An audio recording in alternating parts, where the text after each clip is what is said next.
చెవిరెడ్డి కుటుంబాన్ని ఎలాగైనా టార్గెట్ చేయాలని ఎవరు కక్ష కట్టారు?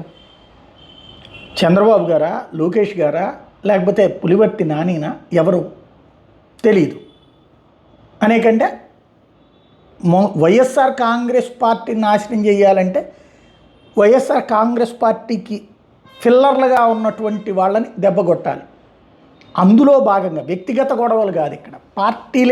పార్టీ నాశనం అవ్వాలి అంటే పార్టీ మూలాలన్నిటి దెబ్బతీయాలి.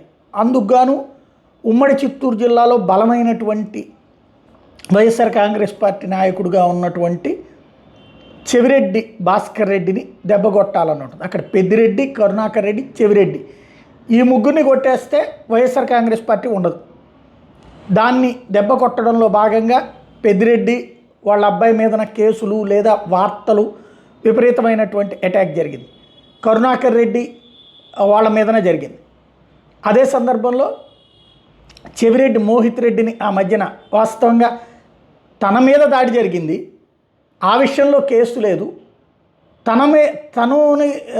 తన వర్గం రివర్స్ దాడి చేసినటువంటి నేపథ్యంలో కేసు పెట్టడం, అరెస్టుల వైపుకి వెళ్ళడం ఇదంతా చూసాం.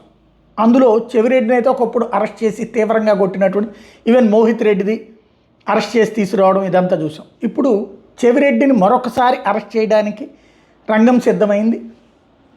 ఫోక్సో కేసు పెట్టడం, ఏదైతే మొన్న ఈ మధ్యన ఒక బాలిక పడిపోవడం, బాలికని కిడ్నాప్ చేయడం, ఆ టైంలో ఆ బాలికని మీదన అత్యాచారం జరిగిందంటూ ఆరోపణలు, అమ్మాయిని కిడ్నాప్ చేసినటువంటి అంశం అంటూ, ఆ తర్వాత అమ్మాయికి ఆసుపత్రిలో చికిత్స చేస్తూ అమ్మాయికి అయితే ఎలాంటి అత్యాచార ఘటన జరగలేదు అన్నటువంటిది వరకు తేల్చి చెప్పారు పోలీసులు, వైద్య శాఖ.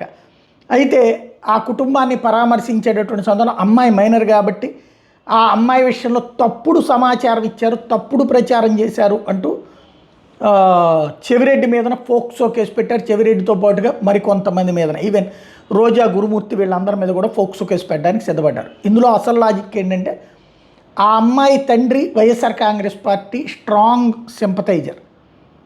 అతను చెప్తేనే వీళ్ళు వెళ్ళారు, అక్కడ ఉన్నటువంటి లోకల్ వైసీపీ లీడర్తో పాటుగా వీళ్ళందరూ వెళ్ళారు. అయితే దాంట్లో రివర్స్ చేసి అత్యాచారం జరగలేదు కాబట్టి ఆ తండ్రి చేతనే కంప్లైంట్ తీసుకుని వీళ్ళు తప్పుడు కేసు పెట్టారు అన్నటువంటి, ఇది వీళ్ళు తప్పుడుగా ప్రచారం చేశారని ఫోక్సో కేసు పెట్టారు. రేపో మాపో అరెస్ట్ చేస్తారన్నటువంటిది కూడా పత్రికలో చూసాం. ఇప్పుడు సీన్ రివర్స్ అయింది. ఎవరైతే ఆ బాలిక తండ్రి రమణ తెర ముందుకు వచ్చారు, నేను ఎలాంటి కేసు పెట్టలేదు, పోలీసులు ఏదో పేపర్ మీద సంతకం పెట్టించుకున్నారు, పెట్టమంటే పెట్టాను, అది చెవిరెడ్డి మీద కేసు అని చెప్పి తర్వాత తెలిసిన, అసలు చెవిరెడ్డి మీద నేను ఎందుకు కేసు పెట్టమంటాను, ఆయన మా కుటుంబానికి నమ్మకమైనటువంటి నాయకుడు అయితే అన్నటువంటిది. దీంతో కరుణాకర్ రెడ్డి తెర ముందుకు వచ్చారు. ఇట్లాంటి తప్పుడు కేసులతో ఎంతకాలం చేస్తారన్నటువంటి ఓవరాల్గా చెవిరెడ్డి ఉదంతంలో కొత్త మలుపులు తిరిగింది. ఇప్పుడు ఫోక్సో కేసు ఉంచుతారా, తీసేస్తారా చూడాలి.